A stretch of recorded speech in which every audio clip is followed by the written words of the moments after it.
America से हमारे लिए आवाज़ उठाएं। इमरान की अमरीकी कांग्रेस की रुकन से गुफ्तगू की ऑडियो लीक। साबिक वज़ीर आज़म इमरान खान की अमरीकी कांग्रेस की खातून रुकन मैक्सिम मोर वाटर्स के साथ गुफ्तगू की मुबैना ऑडियो लीक सामने आ गई। अमरीकी कांग्रेस की खातून रुकन से गुफ्तगू में इमरान खान का कहना था कि 99% पाकिस्तान मेरे साथ है। उन्होंने गुफ्तगू में तहरीक अदम एतमाद का सारा मलबा साबिक आर्मी चीफ पर डाल दिया और कहा कि पाकिस्तान तारीख के नाजुक तरीन दौर से गुजर रहा है। मुझे गोलियां मारी गई और तारीख का बदतरीन रियासती जबर हम पर हो रहा है। उनका कहना था कि चाहता हूँ अब की जानिब से हमारे हक में आवाज़ बुलंद हो।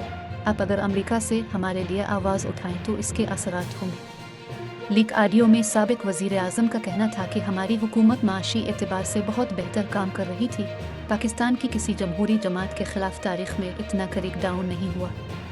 उन्होंने गुफ्तगू में कहा कि हम सिर्फ कानून की हुक्मरानी और आइन की सरबुलंदी चाहते हैं। इंसानी हुकूक के लिए और कानून की हुक्मरानी के लिए अब आवाज़ उठाएं।